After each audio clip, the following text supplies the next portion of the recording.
Driving Gloves. We're a combination of gearheads. John, the instigator. Derek, the conservative. Will, the builder. Sean, the racer. And maybe a guest. Invite you to listen while they sit down, have a drink, and discuss cars. Subscribe to the podcast with No Driving Gloves.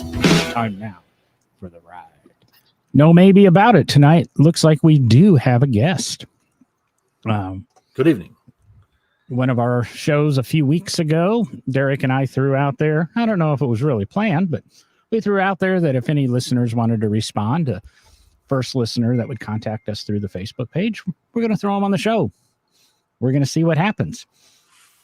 So we have Jason, who's been an avid listener for quite a while. Knows the button.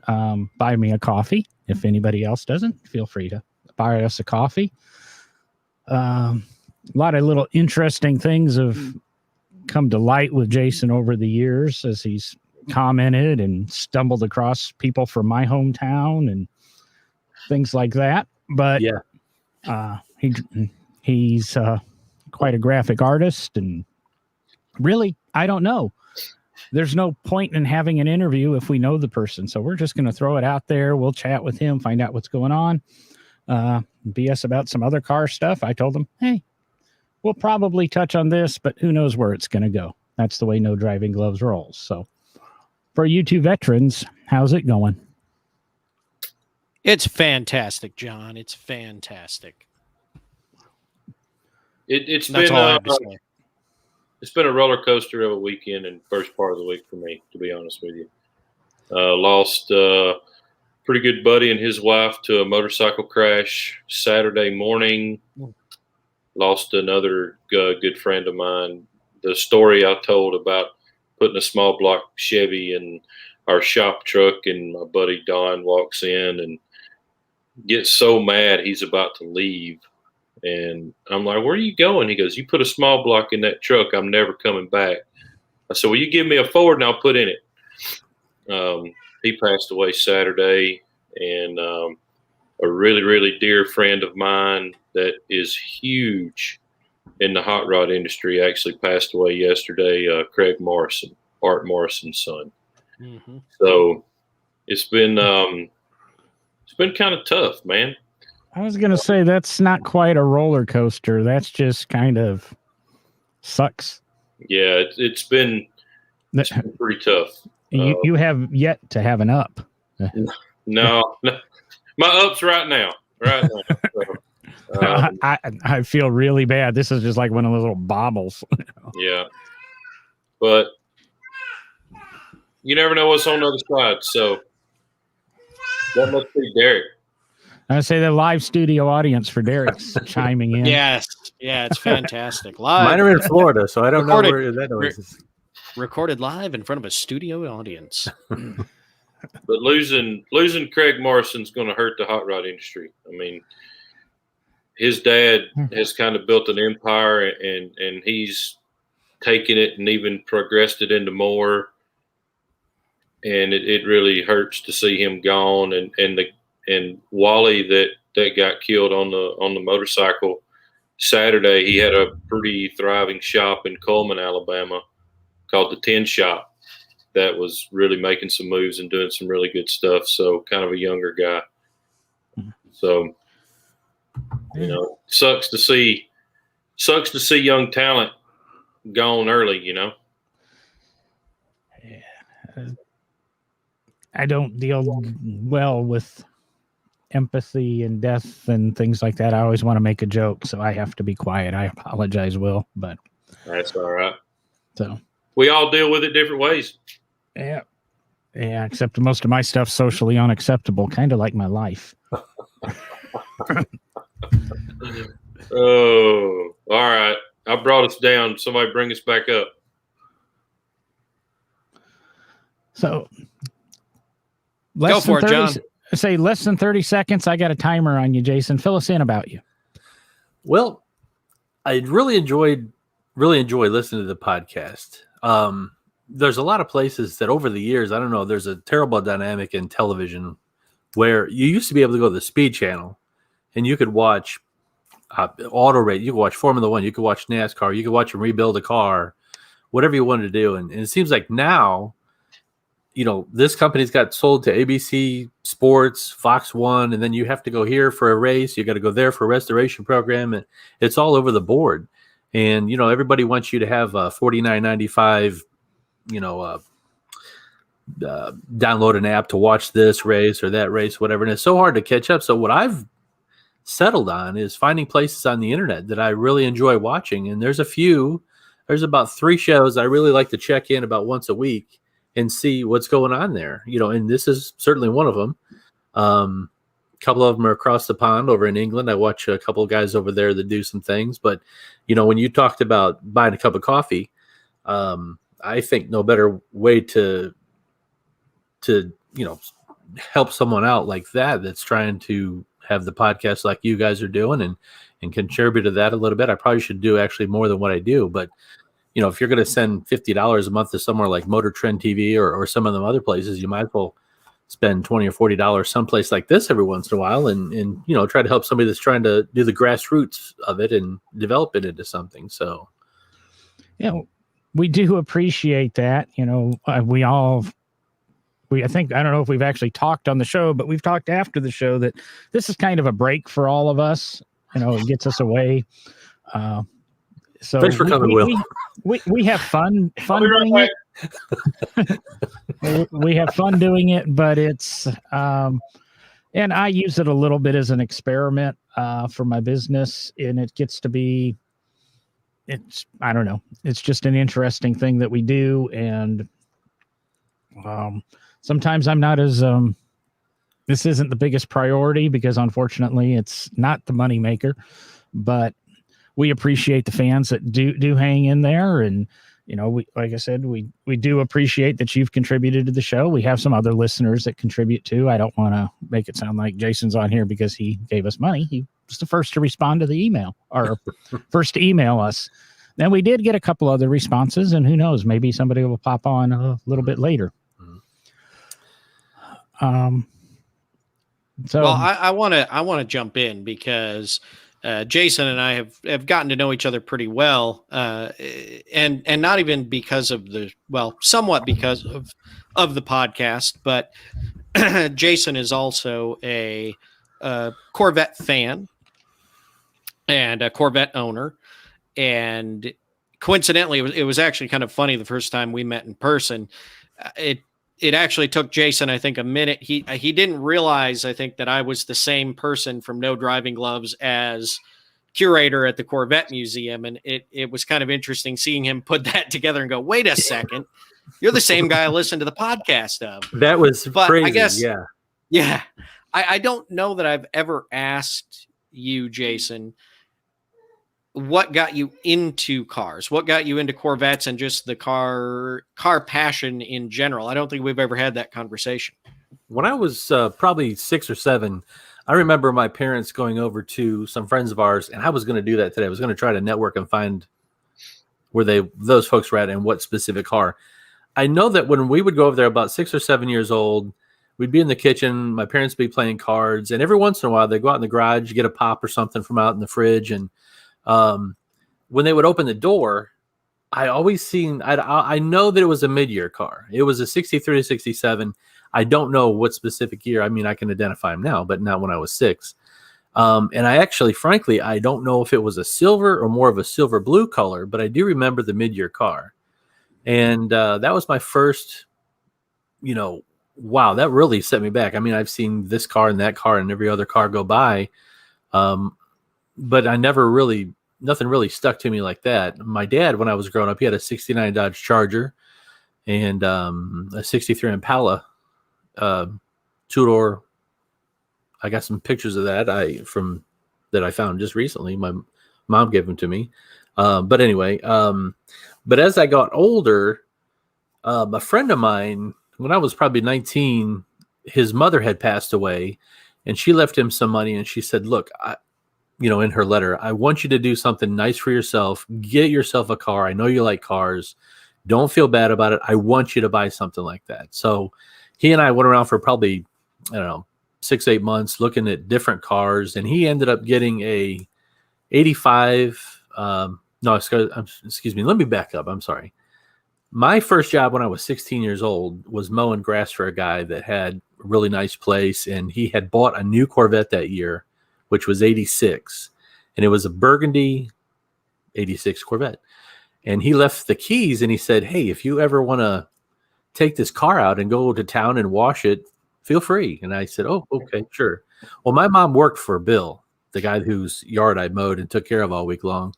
So I decided one day to go ahead and load the car up, take the top off. Took me forever because you got to take those bolts out. I finally figured that out. I'm driving down the road. I'm 16, driving a 1-year-old Corvette, and I'm up at the stoplight, and I hear, "Jason Roger Hill, get that car back right now." And I'm looking around like, who in the world? And my mom is next to me at the light.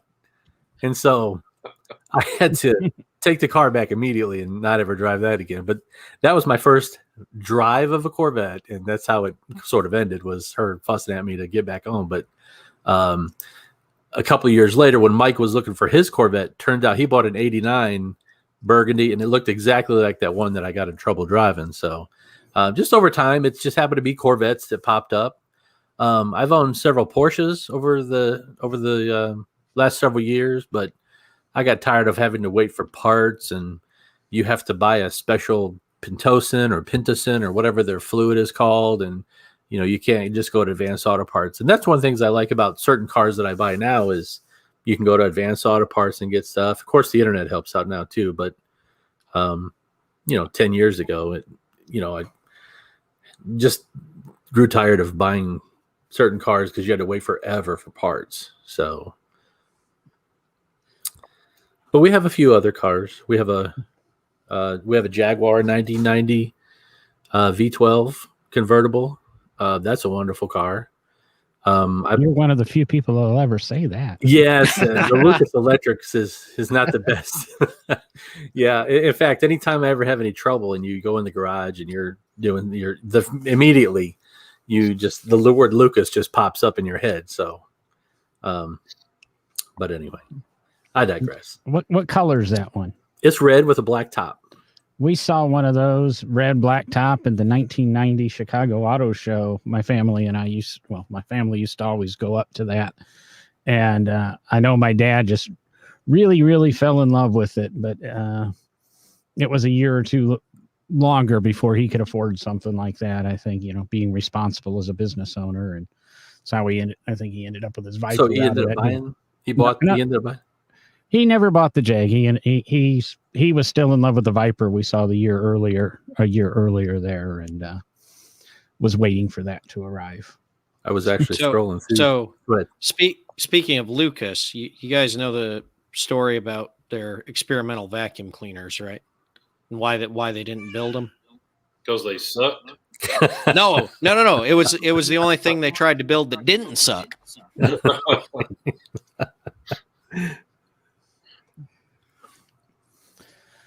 Well, I was rifling through for a picture on my phone. Well, there's part of one. There's part of the picture.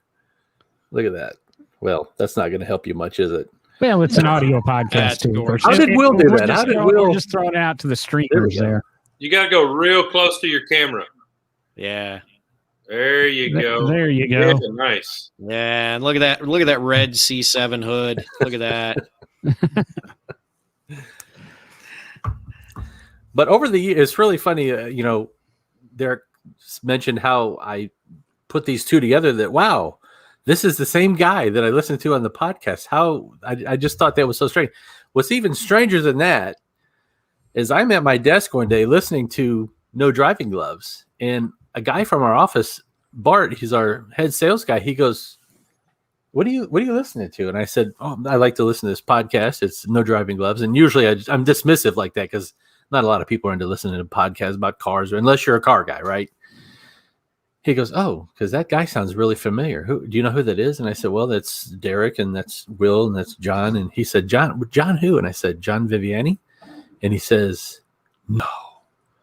And I hope you don't mind me throwing this in there, John. But Bart says, "Ask him if he ever remembers if doing a rainbow rack at the something wherever back in Peoria." And I said, "Okay." So, I mean, you could probably take it from there, I guess. Yeah. Rainbow rack was something that was supposed to be a challenge. The bar owner was trying to clean out all the schnapps that he had found when he took over the bar. And a rainbow rack, it was, all these different flavors of schnapps, and they were $0.25 a piece. Or if you did the entire rack, 21 shots, in an evening, you got it for free. Well, me and my drinking buddy, the bartenders hated us because we do 2 or 3 or 4 racks a night, and they hated washing the shot glasses.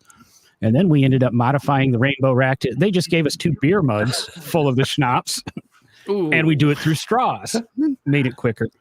But I held the record, and I think I still hold the record, where I did all 21 shots in like 28 seconds one night. And my dad was there to witness it too. So. Nice. Wow. But yeah.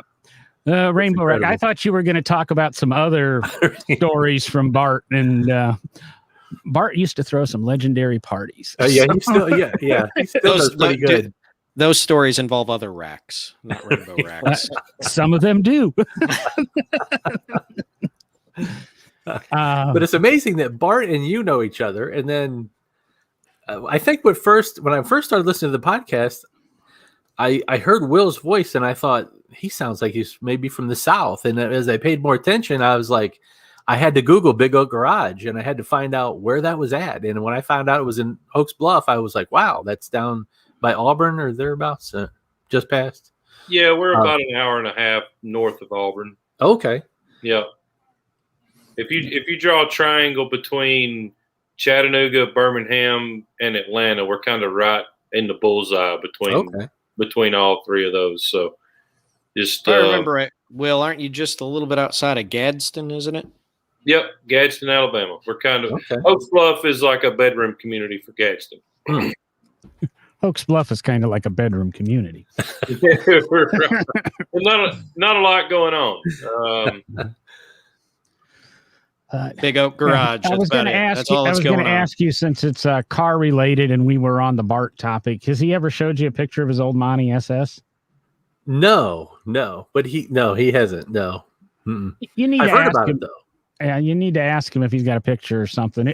It was very well custom painted. It would probably be very 80s. It was kind of an aqua that faded into a purple, and it was one of the best fades I had ever seen. It was a fairly well-known car, and I think we all lusted after it a little bit. I don't know whatever happened to it. I have a way of just disappearing out of people's lives and then reappearing. But he has an Impala, a beautiful Chevy Impala, like a 2018 or something, and it's got like almost 300,000 miles. It's got like 200 and I think right at 200,000 miles on it. But it looks like he just bought it. It's clean. That would be him. Mm-hmm. So Jason, do you have any? No, go ahead. No, go ahead, Will. Jason, do you have any classic cars or just mainly later model stuff? Mostly later model. We have a 79 L82. Okay. And not too, that's all we have at the moment. Yeah, nothing too terribly. I'd really would like to have 53, 4, or 5, all the way up through 56 Corvette, maybe a 57. But I don't want anything that's, trailer queen. Everything we've ever owned, Corvettes have been daily drivers or Porsches for the last 20, 25 years. So we drive them every day. So I don't want anything that I'm afraid to put miles on. But if I found something like that, it'd be something that you wouldn't be afraid to drive, not go to Walmart or what, I wouldn't mind doing any of that, Well, that's what they're for. Yes, absolutely. Yeah. I there's a local club here in town that I'll go up there and let me just say, I come across people, and I'm sure you guys do too. They just brag about how I only got 1,000 miles on that. I had it. I just bought it. I put 1,000 miles on it, and they kept it for 4 or 5 years. And I just can't see what the joy is in having those cars if you're not going to enjoy it. I do not get that. I don't think that Harley Earl or Enzo Ferrari or any of those people, I don't think they ever said, I can't wait for somebody to buy one of my cars and put it in the garage.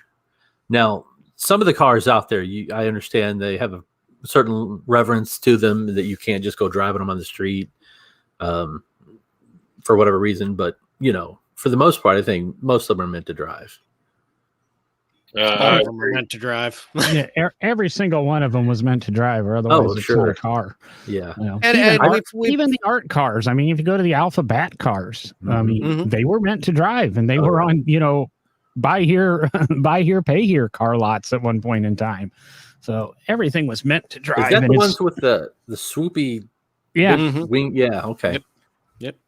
And that's we've talked about it on the show before. I mean, yeah, everything's meant to drive, and it's just driving it responsibly. If it's one of those cars that are now significant, or anything like that, but they're still and I get into it a lot because I'm in the museum world, but a big part of being a museum is education. And so, most of us, a lot of the auto museums out there, we still operate the cars. We do it responsibly, but it's part of the experience. It's part of understanding what these things are. And I mean, Jason, you've seen it, you see us drive some of the experimental Corvettes and things at the shows. And, that's, you don't get a full understanding of a car unless it's running and driving. And that's the key.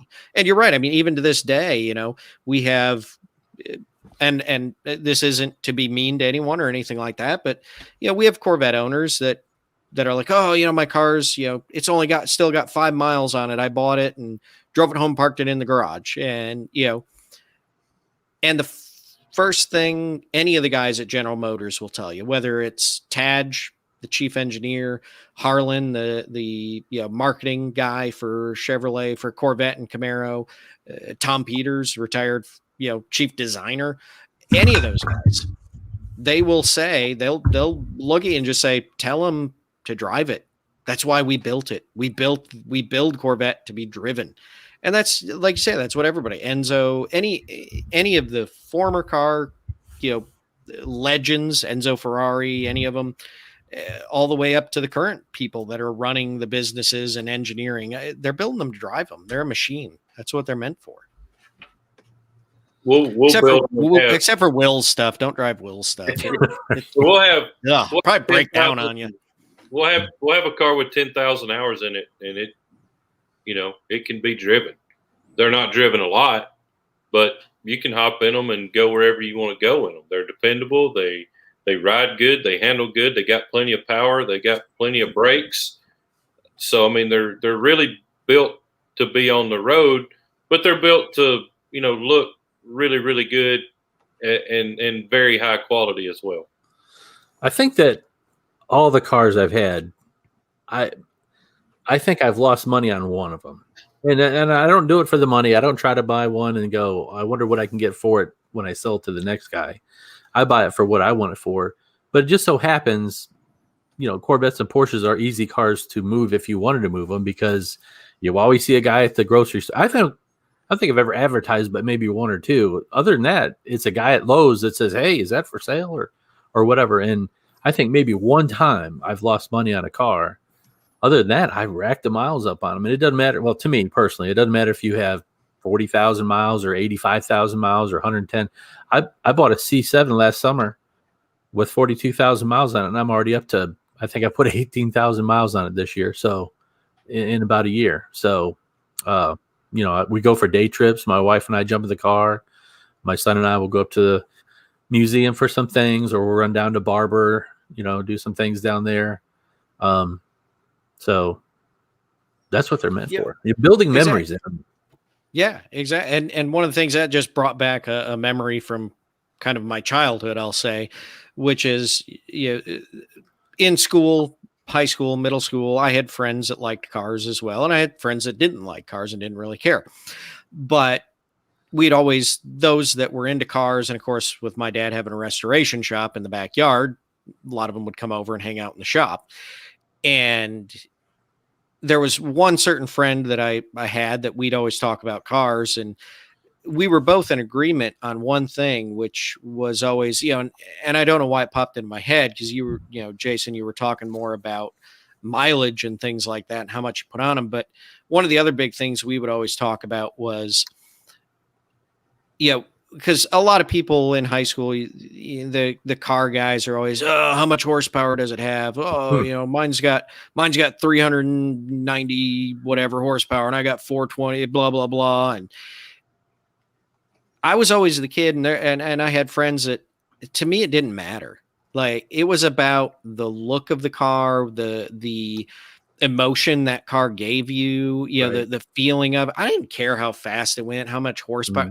I mean, for the love of God, look at the cars in my barn right now. None of them go fast.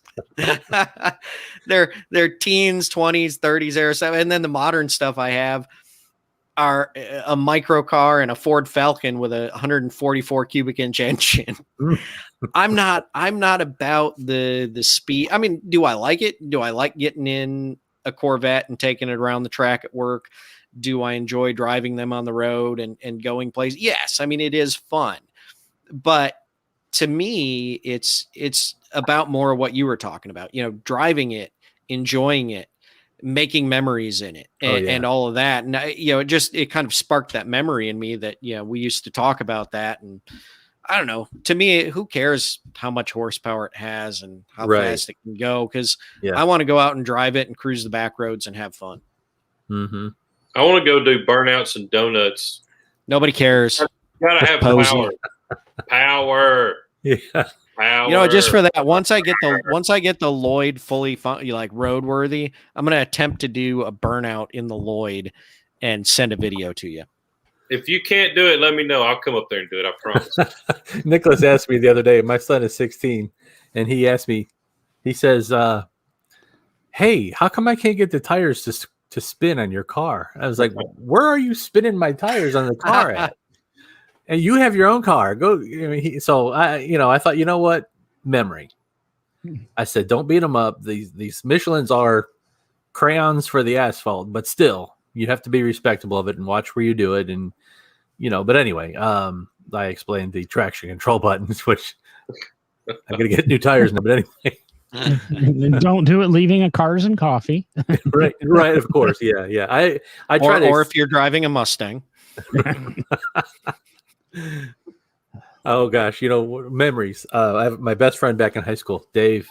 He bought this like 76 Ford Mustang. I'm trying to remember the body. I know the body style, and I'm not good with my Mustangs, but I think it's 76. Charlie's Angels comes to mind for some reason, but anyway. Mustang too. Mustang. Yes, there you go. Mustang too. Yeah. Yes, that's what he had, and it was this good front end. That's about it. It was like this butternut yellow color. A good Wait, front what did end. Will just say? A good front end. That's a front suspension. About it. Okay. Rack and pinion disc brakes. Well, he was just so proud of this car. He hadn't had it a week. He came down to the house, and we were backing out of the driveway, and he goes, we got to go for a ride. And I said, okay. So we backed out of the driveway, and he just gassed it. Just gunned it as best he could. And the car shaking and vibrating and everything else. And it's like, I didn't really think much about it. I was 16, So I happened to look back, and my dad's at the mailbox, and he's just kind of doing this little number. And on our way back, we see all this stuff all over the road. And my dad's out there with a broom. And apparently whoever he bought it from just filled it with Bondo. And so whenever he was shaking the car by gassing it or whatever, so we got out of the car, and he just fell to his knees and hands in the face. And he was, the whole side of the car was just gone. Nothing but Bondo. Mustang 2. Not the Mustang. That's not a crack at the Mustang, folks. Just the one that Dave had. Wow. That's okay. We usually crack jokes about the Mustang owners. So Yeah.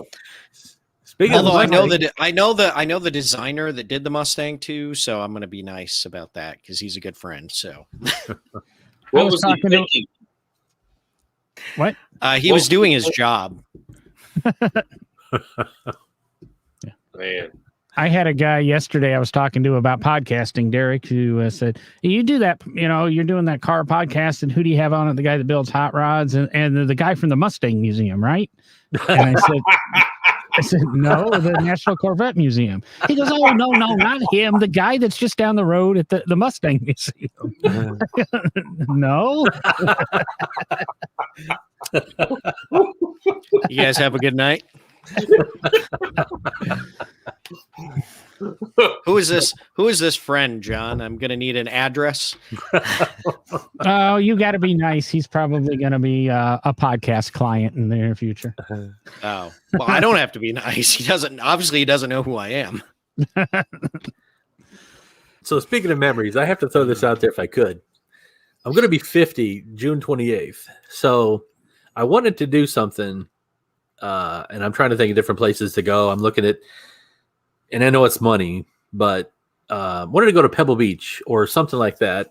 Everything I looked at online, all their tickets are sold out already. The ones that are like where you're on the podium, where you're watching the cars come over and the confetti goes, that's all sold out. And then the next area from that down is sold out. So I really don't know what the $700 tickets buy, but is there even a point to go in anything like that if you're not going to get to?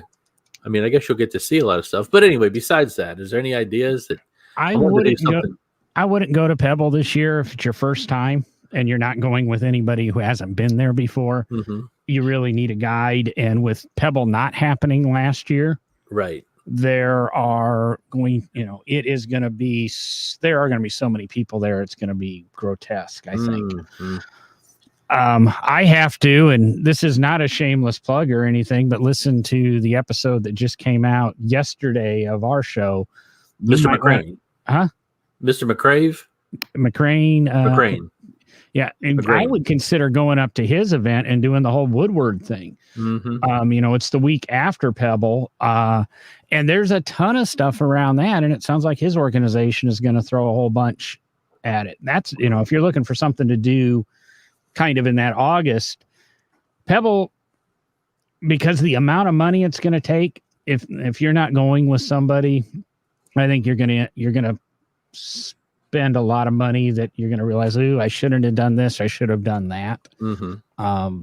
That's nothing against Pebble or anything, but there's, kind of as he said it, when he was doing, when he was doing Monterey and, Steve Earle and the, Historics at Laguna Seca and doing the first auction, you could do everything on a Friday, Saturday, and Sunday and still be home Sunday night, to now you have to pick the event you're going to go to and you have to pick the car you want to see at an auction and play all the schedules, and it's shuffling a lot of things to go out there. But I looked around for some other, there's the Amelia Island, I found Kennelin. I actually messaged the other day asking Derek if he had any cars going there. Are there any other shows anywhere on the East Coast? Besides Keeneland's there's a lot. Concours. Yeah, Keeneland's a nice Keeneland concours. Keeneland is a fantastic concours, and I'm pretty sure I responded, didn't I, Jay? I hope you I did. You did. We're taking 2 Corvettes to that. We're taking the 2-rotor and the 63 Z06. And then another one I would recommend, and we happen to be taking a car this year, is what used to be the Meadowbrook Concours. It's now the Concours of America at St. John in Plymouth, Michigan. And it's one of the bigger and better concours in the country. Okay. And you just missed the Cincinnati Concours at Alt Park. That was this past Sunday, which I know because we texted. Mm-hmm. And it is the 5th oldest concours in the country, if I remember correctly. They were talking about it this weekend while we were there, and it by far is one of my favorite. Just the setting at Alt Park and how they put it together, beautiful grounds, things like that. So highly recommended for next year, seeing you already missed it. But I would probably consider, if it was me, either Keeneland or the Concours of America in Michigan. I'm not sure. I've heard good things about the Greenwich Concours, but I've not been there, and I also don't know when the Greenwich Concours is this year, or if it got canceled, anything like that. So that would be another one to look up. Okay. Las Vegas. He said East Coast. Will, do you understand what the No. East Coast? And where There's- you had there's big this- cars. There's this river called the Mississippi, and it kind of divides our country. One Yeah, side's the but east half, you the can- other's you the can go to- west. You can go to SEMA for what you can go to Pebble Beach for. You can go to SEMA for a lot less than what you can go to Yeah. Pebble Beach for. If you Yeah. wanted to, absolutely. Of course, getting in is not the easiest thing, but you're a car guy. I'm sure you're associated with a car related business, automotive related business, and you can go that way and get in. John needs to register us for media badges. Come on, John. Well, I thought you were working on that. If not, I'll call my buddy tomorrow, and he All was. you got to do, actually, I was just working on it a second ago. All you got to do is go online and register. It's I pretty have simple. to shamelessly tell you that many years ago, when I was working for a newspaper out of college here in Alabama, which I live in Franklin County, Okay. and I wanted to go to the Cleveland Grand Prix in Ohio, which is where I'm from, and so I used the Franklin County newspaper down here in Alabama, and I didn't misrepresent anything, but I think they assumed I was from Columbus, Franklin County. So they were giving me all access, everything, and so that was an awesome time because I got to. This sounds something, but I'm walking between these two transport trucks, and it's me and my dad. So I got a photographer to go with me, right? So it's my dad and I were walking through, and we're walking between the transport trucks, just taking our time, enjoying a little shortcut from here to there. And here comes Mario Andretti carrying waters down the way. And we were forced to pass each other between these transport trucks. And he just, I just said, I didn't know what to say. I was not expecting Mario Andretti to be walking down through there. I think Michael was racing at the time. And so I said, hello, Mr. Andretti. And I just kept on going. And he's like, you need a water? And I was like, absolutely. So I got a water, or my dad got a water from Mario Andretti because he said something about, I'm thirsty. Where can we find some drinks? And, my dad is saying this. And I'm like, you realize it's Mario Andretti, like literally walking towards us like 20 feet away. And my dad's going, oh, here we can find some water. So Here I said, comes "Hi, Mr. Mark Andretti." with water. It was so awkward, but I was like, Dad, that is, I didn't do this and explain it. I did, after he left, I guess, but we ended up getting a bottle of water from my dad, from Mario Andretti, which was kind of a neat story. But anyway, that was at Media Credentials is where that was going. Yeah, I've got a buddy, and he's big in the automotive industry, and he and one of his friends, they go to all kinds of events with Media Credentials. He can get it. He manages to pull Media Credentials anywhere, and he's my contact for getting us some pretty good deal or things at SEMA. He's been on me for a while, but with COVID and all that, I need to call and reach out. Him and I got to have a breakfast. But Is that your buddy that built the Cybertruck? Is that who that is? no, not quite him. Oh, But do you know what I did this week? While you're talking Cybertruck? you test drove a Cybertruck? No. Put your deposit down on a Ford Deposit. I was going to say Lightning. deposit.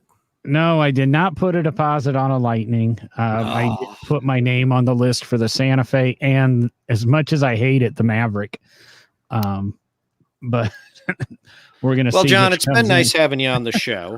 Well, you keep calling me the mini truck guy, and I think it's. I'm gonna write it off as a podcast expense because I need to have the latest mini truck. Oh, I didn't even think about that. I got no driving gloves sticker on my truck. I could write that off as advertising for the show. Oh, man. The percentage of the car payment that is equal to the amount that the no driving glove sticker covers. Mhm. So, but no. What did you guys think of that? These new mini trucks that are all of a sudden hitting the market? I'll be honest. The Lightning's very impressive, but for me to do a Lightning, it's going to be $60,000, and I spec'd out my Maverick, and it's only $29,000. Is the Lightning a small truck, or is that? I know they used to have a full size special edition tricked out engine. The Lightning is the new all electric F-150. Okay. Starts at $49,000, and with 1,000 pounds of payload, it supposedly has like a 380-mile range on the batteries. And it's designed, it's got a complete power bank in the bed so that if you're like a construction worker or a site foreman, you can pull the truck in and everybody can power their tools and charge their batteries out of the truck. And you can go home, and overnight it supposedly will, I'm assuming you're on a 240 charger, but it will completely recharge the truck and be ready for the next day. And Ford's coming on really strong with their electric products. And, the Lightning really impressed me. And it'd be really cool if they did a sport version of the electric Lightning. Why doesn't Ford come up with some new names for their products that they're reinventing?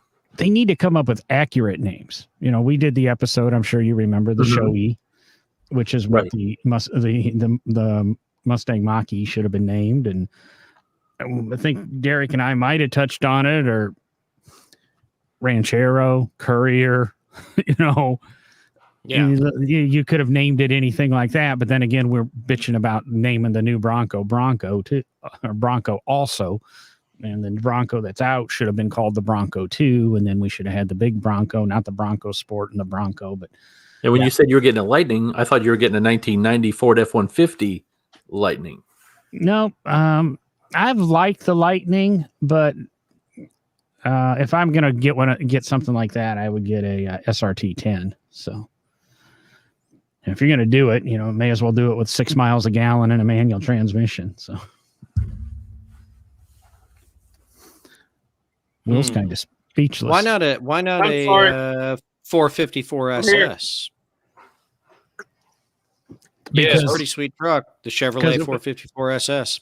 it was built alongside the Cyclone and the Typhoon, and you know where I'm gonna go. Well, you could also get the body style after that. Joe Gibbs got his hands on some supercharged straight shift 4.8 liter. Those are the Joe Gibbs trucks are pretty badass too. When I had my 2012 F-150, the dealer I buy virtually all of my Fords from and where I've got my order placed, they had a Jack Roush F-150 that was a dark blue that faded to a really bright blue that went Roush lowering kit on it, Roush exhaust, Roush supercharger. And I came really, really close to buying that one. But that was then. This is now. I've been begging for a mini truck for a decade now, and somebody's actually 2 people are finally doing it. Hyundai's doing it. They refuse to put a price on it. It's supposed to be out next month, and it's like a Subaru Baja or a Subaru Brat type vehicle, more of a car type pickup, and then the Ford Maverick, which I still hate the name, is an actual pickup truck, 4,000 pounds towing capacity out of this little thing.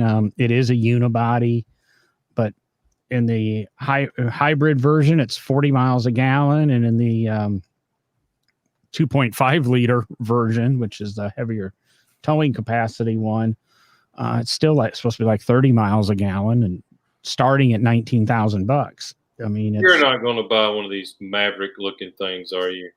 I've got my name on the list, and I'm It looks really like think let's go buy a Honda Ridgeline. it's smaller than a Honda Ridgeline.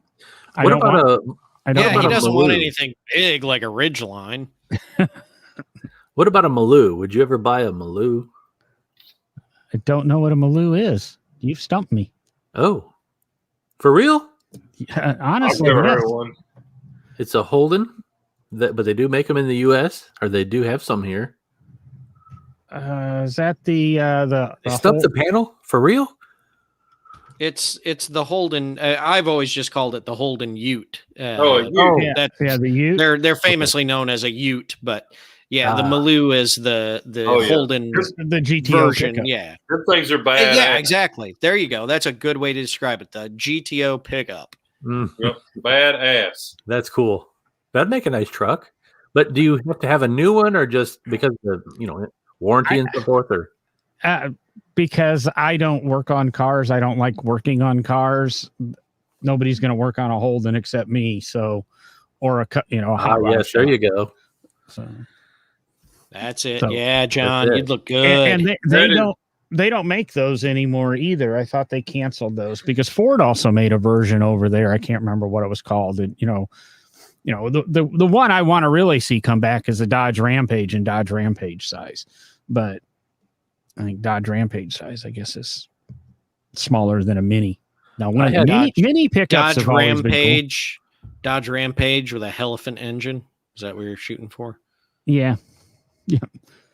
Well, you could do the Smith conversion to a Charger and put the Elephant engine in it. I have to show this to you. It only took 30 seconds to get it back, but Bart happened to have a picture with the trophies. Oh, look at that. Sorry about that, folks. Up a little There we bit. go. Yeah. Can't quite see the fade, but I remember that. Yeah. That's amazing that he happened to have the picture from 1985. Probably. That You would have have to been have about 88, but have it, and not only that, have it in a digital format. I have to give him some heat about that when I see him next time. Of course, my phone's full of my pictures too, so I cannot complain. Yeah, see, and I've lost all of my pictures. I've got an occasional CRX one that'll pop up, and I've got one me standing next to my 024. But other than that, I don't have any pictures of a lot of my early cars. Box got lost in a move, and my custom pickup trucks that I had back then. And My first car was John, a I'm Chevette. you're just supposed to say a vet. No, You well, just- yeah, My first car was a vet. there you go.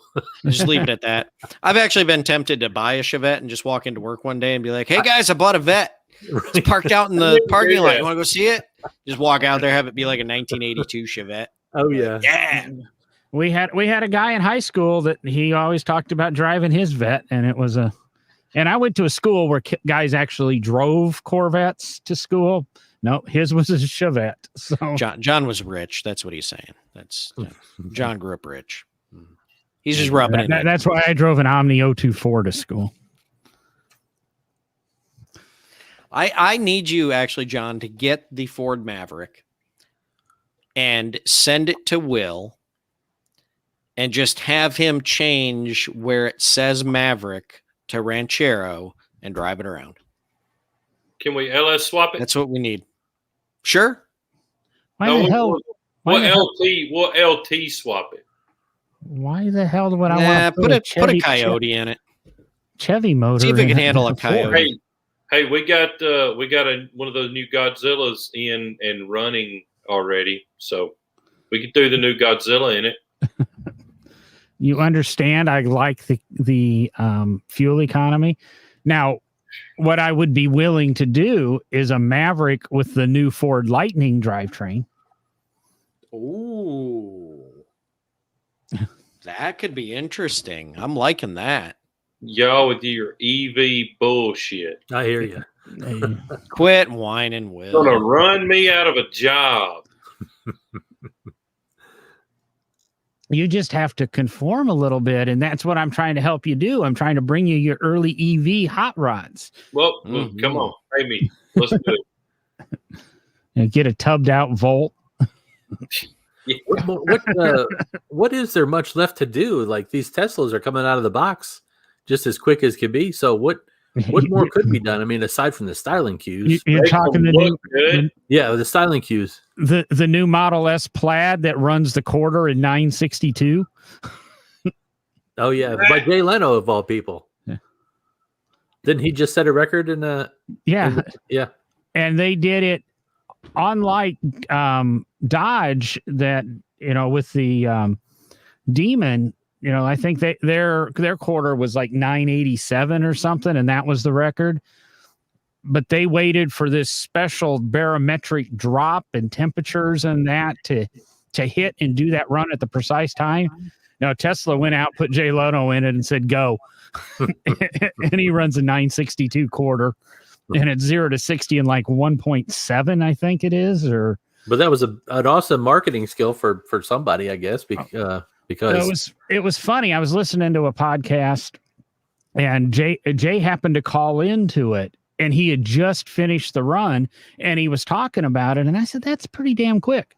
But they blew right over it, didn't think anything of it. And then the following week, they're going, we could have broke that story. Right, Jay right. wasn't supposed to tell us that because he had literally got out of the car and like called him and said, hey, he was talking about going to the Cars and Coffee or whatever. And, at the coffee, whatever, I can't think of the name of the restaurant they all do it at. But Spit it out, John. Blah, blah, blah, blah. That's all, folks. But yeah, the Model S, you get the Cybertruck Plaid edition, and that'd be a reasonably quick vehicle. Why do they call it plaid? Is there That Spaceballs. Oh, yes, yeah, right. The fastest versions of all of them are plaid. Mm-hmm. And God only knows what they cost, but because we're talking Model S and that $200,000 probably. But I want to see a Cybertruck painted plaid. Bring it to me. I guarantee you somebody's going to wrap their Model S plaid. I'm going to Google it right now because I'm guessing somebody's already done it. I was thinking about those seats that Porsche used to put in their cars back in the 70s when they were orange plaid, green plaid, red plaid, whatever you wanted. And they were stylish, then. Lotus used to do that in the Esprit too. That upholstery is impossible to find. Guys trying to do original Esprit. Didn't Ford do some plaid looking stuff in some of the Broncos too? Some of the early Broncos in the 60s? I believe so. It And sounds I know- familiar. Just because I've been researching Lloyd Microcars recently, Lloyd Microcars had plaid seats. I may actually need to find a set to put in my car and be like, it's the plaid edition. Yeah.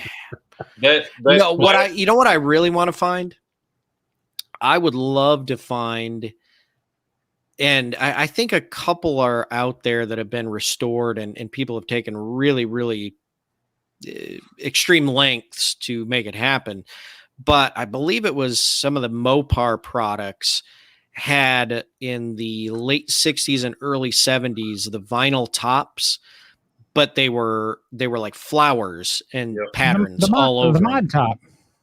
Yes, yeah. I think that is there was just a guy so freaking cool. There was a guy at McPherson with Will and I that had one. Was it Tyler? I can't remember his name. Because he put it up for sale, and I was really tempted to try to figure out how to buy it. But I love the mod top stuff, that have the paisley print roofs that match their paisley print interiors a lot of the time. Which car had the denim with the stitching around it? The Levi Edition Gremlin. Oh, yeah. There was also Levi Edition Jeeps, too. Yep. CJ5. CJ5s, right? Yep. I saw one the other day that had some the little Arctic guy from the Christmas movies. It was a Jeep that had a little white Yeti monster on it. Oh, yeah. It was on the Jeep, and it looked legit. I mean, I think it was probably some sort of legit package. It looked like. Well, I bet you they're selling a Yeti package on the Jeep now or something to go. You get a free cooler or Get the free Yeti cooler strapped on the back. Yeah. that whole plaid thing's kind of. I think it's cooling off a little bit, but it was a pretty hot thing in the hot rod side there for the last 3 or 4 years. That Coyote Swap truck that we did some plaid inserts. It was actually church pew material is what it was. It looked pretty good. Yeah, it seems to be more and more of the interiors are some sort of diamond stitch and reverse diamond stitch. And is that what I'm seeing, Will, or am I making that up? The whole diamond thing in the hot rod industry is kind of come and gone again, but it's picking up in, the late model Jeep stuff. People that are doing custom interiors in late model cars are picking up on that. It always seems to be that of course me, because I'm a hot rodder, but the hot rod side kind of is the trendsetters for the later model stuff. There's a there's an interior shop next to the TV show shop in Atlanta, and they're doing double stitch diamonds in everything.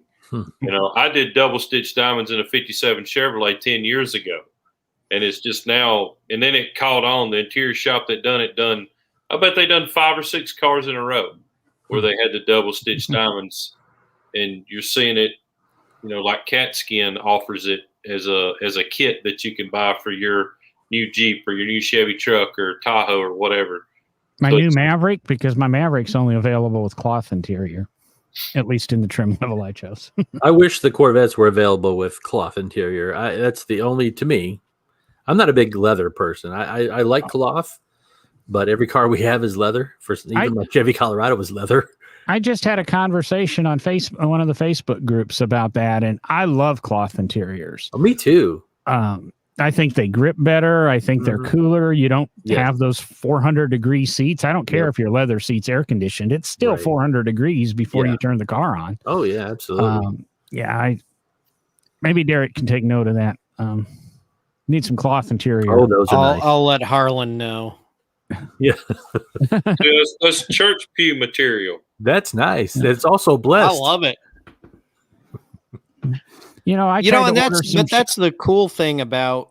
I think that's one of the cool things about customizing cars. Right. Doing a custom car or a hot rod, anything like that is sweet. These don't have to be. You can get creative. You don't have to use automotive material, automotive parts. You can go to Joann Fabric and look at their fabrics they have and pick some crazy fabric and put it on the seats, or look at their different whatever and add it in as part of the character. Actually, one of the coolest, I don't know if I can say one of the coolest things I've seen, but a kind of cool idea I just saw this weekend at the Cincinnati Concours. There was a 28 Model A in the class I judged. I judged the pre-war vintage class, and 28 Model A Roadster. And I walked up to it, and it wasn't a bad car. I mean, it was an older restoration, fairly accurate, some things here and there that weren't quite right. And then I looked at the interior and the dash. If everybody's familiar with the Model A dashes, they kind of had those two stamped, bump outs in the dash. No, the gauges are right in the. No. The gauges are right in the center, and then there's just those two kind of raised panels. To the right and left of the dash are two kind of radius triangles that are indented. Yeah, radius triangles, just part of the styling, to make it look interesting. And they looked like burl wood. And I'm thinking, okay, whoever did this, they totally went too far with the interior. And the owner finally showed up to talk to us about the car and its history and stuff like that. And he said, oh yeah, check this out. He's like, I made these on my own, and I just thought they were kind of cool looking, but they snap right off. They were magnetic burlwood panels that he just magnetically stuck to the dash, cut out exactly the same way. Very thin magnet. So, I mean, it was flush. I mean, you could not tell that he had done it. And it was just kind of like, that's really kind of cool. You've added a little flair, but you can remove it and go right back to original. It wasn't, it was like, that's really wrong on a Model A. But then when he took them off, I was like, that's kind of a cool idea. I got to give you props there. And then you explain to him that when you show it, you need to leave those off, because I almost backed your points. Yeah. That brings me to a thought that, when I was first noticing cars and trying to buy this and that, whatever, I kind of frowned on certain cars or brands, not like Ford Chevy thing, but I'm talking like, and I'll be careful when I tread here, but like maybe some of the import cars, when you see them at car shows, the way they got them all with the coffee can exhaust and then all the other they're doing to it and the big wings. But the more that I've, I guess, matured is the proper word in the car hobby, I look at it as that's that person's individuality that they're showing. And I used to be like, oh, I don't know about that.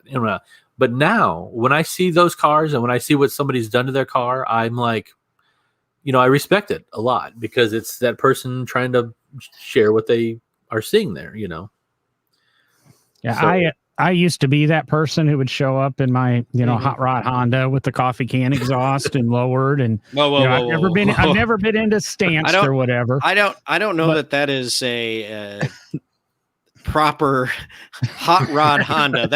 I think that's offensive. Well, too bad. Because we get run off because we didn't have what people liked. And that's one of the things, we've said on the podcast before is I don't care if you show up in a stanced car. I'm going to laugh at you. Right. But I'm going to support you a little bit too. I'm going to say, I really don't like that. And these are the reasons, but it's somebody creating or expressing their individuality. Mhm. Now, of course, the Carolina, whatever, that's just flat dumb. Yeah. Well, it's also. I think we agreed on that. Safety. It's also a safety issue too. Well, yeah, and some states are making it illegal, but I have a argument on that.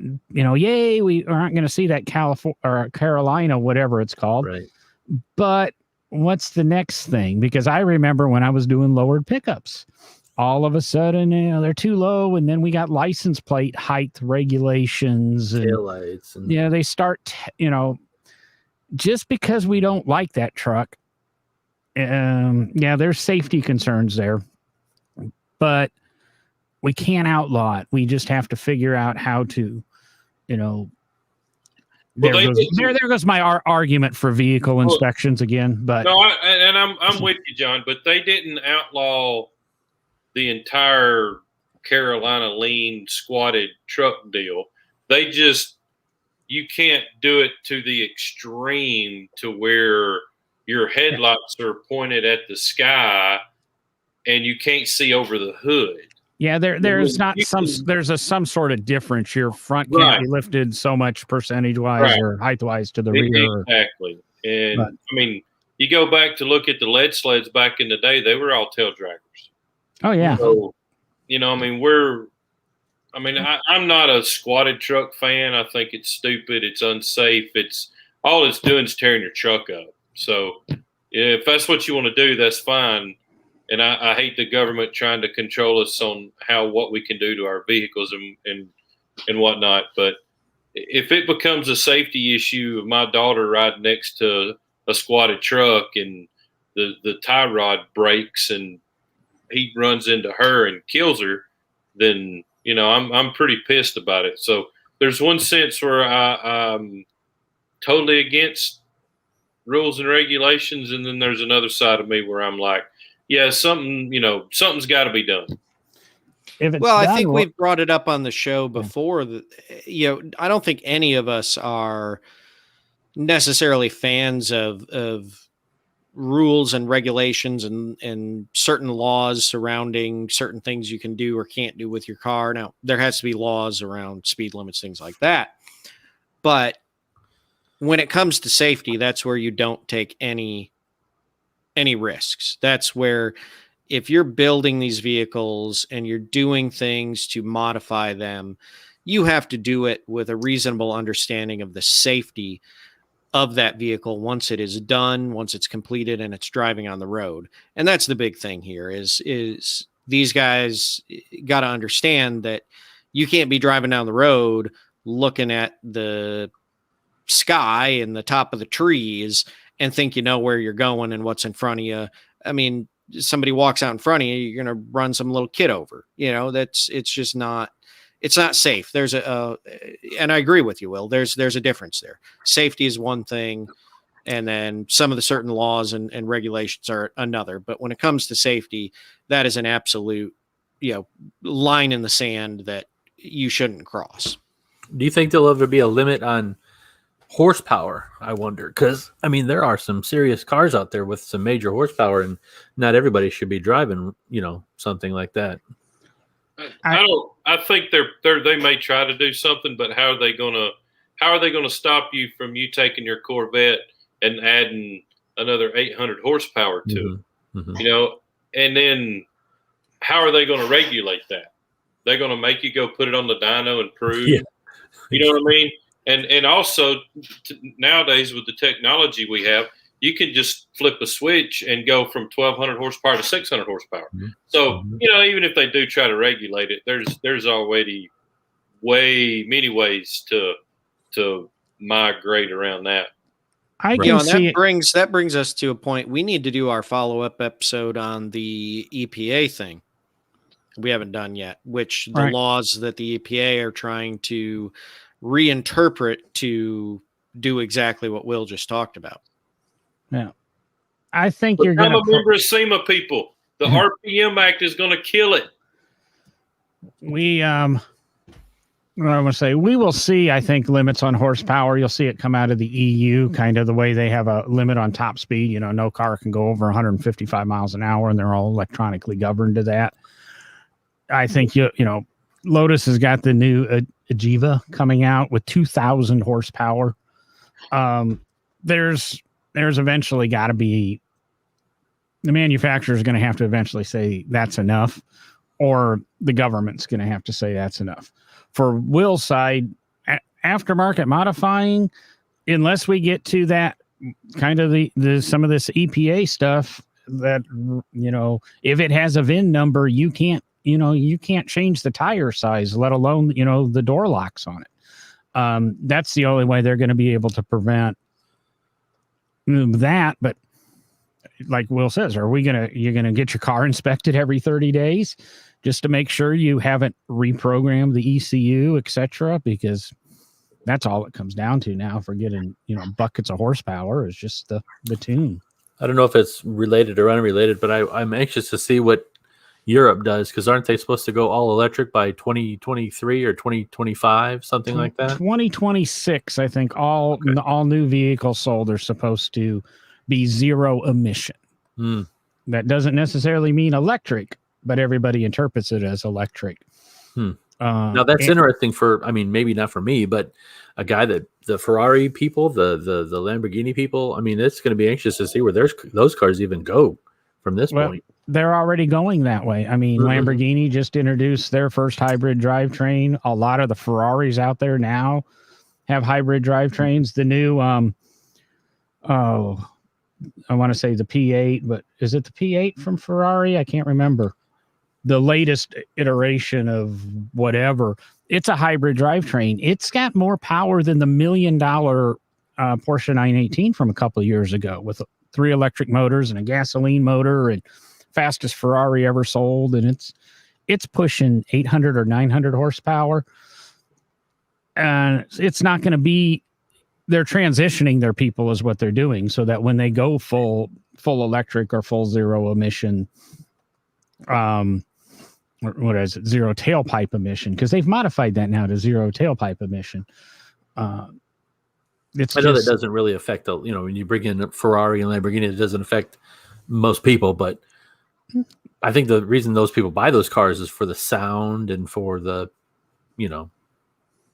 it's for a feel and such, but they've managed to move them all to flappy paddle gearboxes. Clarkson likes to say, and they can always electronically produce the sounds. And that's honestly, I think a lot of people don't realize that a lot of the cars you sit in, a lot of the performance cars you sit in, the engine sound you hear inside the car is coming through the speakers and not necessarily through the engine or the exhaust. It's just, again, one of those, we're going to get there, and you're going to wake up one day and it's going to be that, and you're going to know, how did we get here? And that's because we didn't pay attention to all the little hints and subtleties that they're doing. Everybody I know that has a Porsche Taycan loves it because it sounds like the Jetsons. So here we are. Now you don't want the Porsche flat six sound. You want to sound like, what is it, George and his boy Elroy going to school. So the other night Nicholas was up at the Sonic Drive-In, and we pulled up next to him, and his friends, he was in their Tesla, I think, and I didn't know this, but apparently you can have many different sounds that your car makes when it pulls away, and it sounded just like the Jetsons car you just mentioned. It sounded just like that. That was cool. Well, and there's aftermarket electronic exhaust systems out there that you can bolt onto your even onto your internal combustion cars that you can program, and they hook right to the computer, the ECU in the car, and they read the rev count, the RPMs and everything of the engine, so that what's coming out of the speaker at the back sounds like it matches what the car's doing. It's insane. And you can pick what sound you want. We've talked about it on the show before once. I think there was you could pick like a BMW, you could pick a Corvette. There were various cars that you could pick what the sounds were going to be. Yeah, see, the old car stereo person in me all of a sudden wants my car to sound like Metallica going down the road or something. But we are at an hour and 10, guys, so we probably should cut it here because we don't get the 10 minutes of editing out Derek's ums and ahs and oohs and whatever.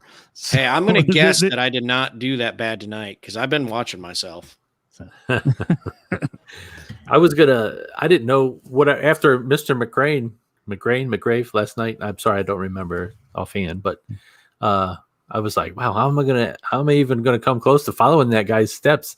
That was a fabulous guest. He had a lot of neat things going on. But what I thought about sharing, if I throw that out there, was something I've done over the since probably about 2010 or 12 is volunteering at the different places. It started at Barber Motorsports Park down in Birmingham, going there every year and volunteering at the, it was American Le Mans Series at the time, the different races they had down there. And then later becoming Turn 9 members out there at the Barber. And then I had talked to the folks over at the Corvette Museum one time recently about maybe going up there and doing stuff. But there's a lot of stuff that some folks can get into in the car hobby that you guys are all pillars of the community, of the automotive community. And but someone may listen to a podcast or think, well, gosh, I'm so far removed from that. But you're really not, because if you go volunteer at some of these places, you can really get in and meet some interesting people. You get to see firsthand a lot of stuff that goes on that some of the people that spend hundreds of dollars for a weekend at one of these races don't get to see. But anyway, I had sent you a picture earlier, just a few minutes ago, John, in your email. I was gonna touch on it just briefly. When I was working at Barber one weekend, Dana came down to visit. I was at the American Le Mans Series race that was down there. And I don't know what year it was, but anyway, I was working right there at the track where the cars come off, and they gave me a radio, and they would tell me if the cars had to go to, the scales, or if they had to go to the paddock, or wherever they had to go. And that was my job. So I'm standing there, and Dana come up to talk to me for a few minutes. That's my wife. And while I'm standing there talking to Dana, I'm like, well, you got to watch out. The cars are coming through, whatever. But I'm literally like 10 feet from the track, because where they're coming off and turning. And so this car rips up, and he goes, "Hey, how are you? Good to see you again." And then Dana's like, "Oh, great. How are you?" She goes and leans on the car, starts talking to the guy, and they start chatting away and doing their little thing. And I'm like, after he left, I'm like, "I'm sorry. Did I miss something?" It was Patrick Dempsey. And I was like, "Do you know Patrick Dempsey?" And she's like, "Well, I don't know, but I was up in the paddock area, and I was admiring his car, so he picked me up and put me in there." And so I thought, well, that's interesting. Did you know who Patrick Dempsey is? And I know it's some guy, some race car guy. And I said, well, he's, Dr. McDreamy from Grey's Anatomy or whatever. And she's like, that's the same guy? What's he doing racing cars? And it was just a funny story, because I thought, you can meet some interesting people there. Like I mentioned, going to the race in Birmingham, and meeting, not really meeting, but just casual passing, Mario Andretti, and I've met Patrick Long a bunch of times. That is a super guy that races for Porsche. Boris said he was a colorful character. I've met him many, many times. And but anyway, there's all kinds of opportunities. So actually she handed him her phone, and he took her picture. And unfortunately, I didn't get a picture of the two of them together, but he just picked her up and put her in the car. And so I thought that was funny. But you can really do a lot of things in the car hobby that, don't really cost you a lot of money, and you can help out in the long run. Everything's obtainable. And I'll be honest, I didn't realize you were a member of the Turn 9 Club. Obviously I spent a lot of time there for years at Barber too. And for what do they charge for that now? $100 a year or something? And Well, we got the family plan. It was, I don't even remember what it was really. whatever it is, but you get to go down and you get to have, lunch provided by, Oh yeah. and eat, eat in the museum and eat in, kind of a back area, but you're also eating with all the VIP guests that the museum has. And, you can stumble across, Alan DeCatnay's been in there before, Surtees when he was alive. It wasn't uncommon to bump into him. And, like you said, it's very obtainable. And volunteering anywhere, whether it be the National Corvette Museum or Barber's or Mustang Museum of America down the road or anything. All these places are looking for volunteers, and you get a little, inside the scenes stuff. Mm-hmm. I don't know if Will's got a volunteer program, but and those kind of places could really use the help too. I mean, they're staffed, of course, but when they have their special events on the weekends, when normally their normal 25 or 30 people that work there can't handle thousands of people coming in, it's nice to help out and do your part in the end. And I know what Barber specifically is, if the race is divided up into like 6 shifts for the weekend, 2 each day, if you just work like 2 shifts, they give you all access for the entire weekend, and it's really nice. So yeah.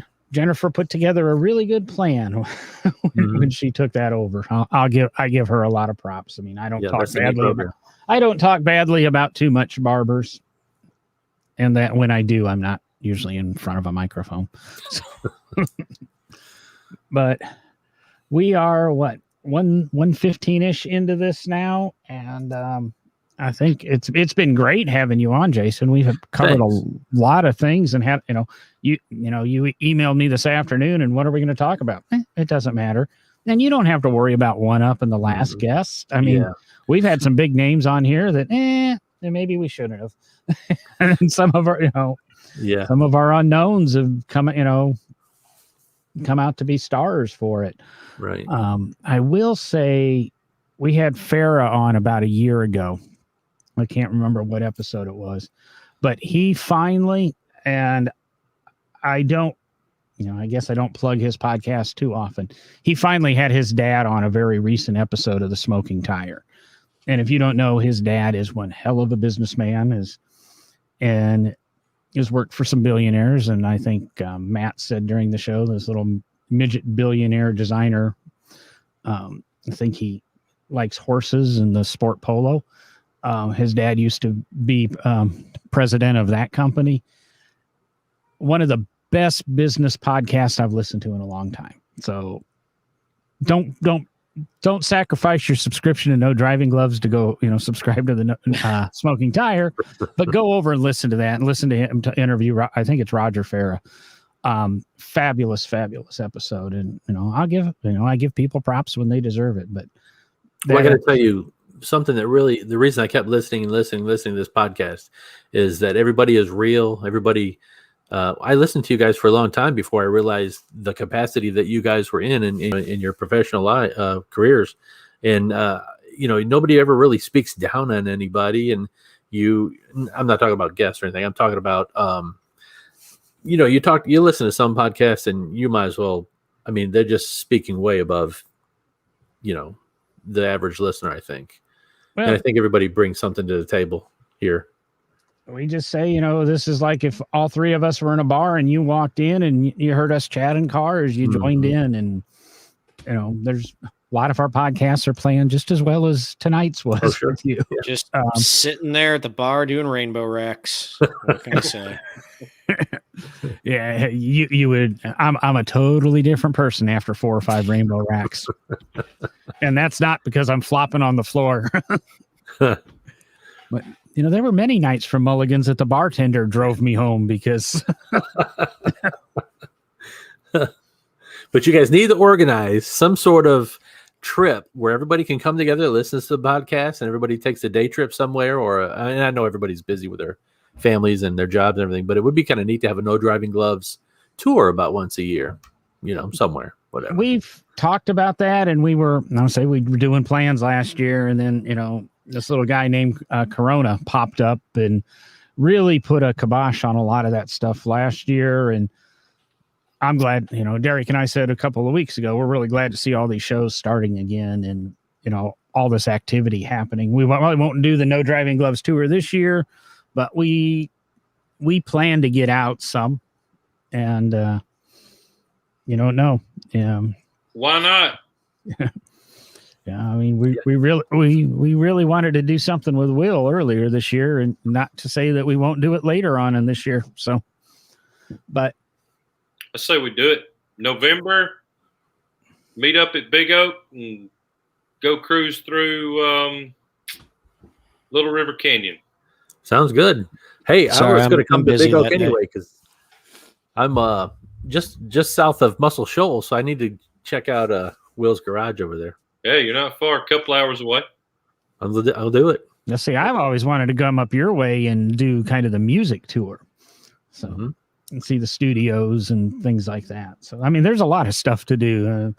Mountain Brook Driving Club just did their covered bridge tour on Saturday. So there's a lot of things we can do in Alabama. And we've talked about, I'm actually in talks with a previous guest, one of the little side projects about trying to organize some tours. I worked for Jeff Stone for years, and I did not know that he was the same guy that did the Great Race with Corky Coker. I had no idea that was the same. I never knew it. I should have known when both his sons are named after cars when he would come in the office, but I didn't. That's another fun weekend, but I can't remember if it's happened this year or not. Has Coker done his thing yet this year, Will? I know it's not Coker doing it anymore. They didn't have it. They didn't have it? Okay. Yeah. Put that on your... what thing? What The thing? are we Coker talking cruise in. about? Oh, yeah, where they shut down Chattanooga downtown. And They don't do it downtown anymore. That kind of too many people. but they show are.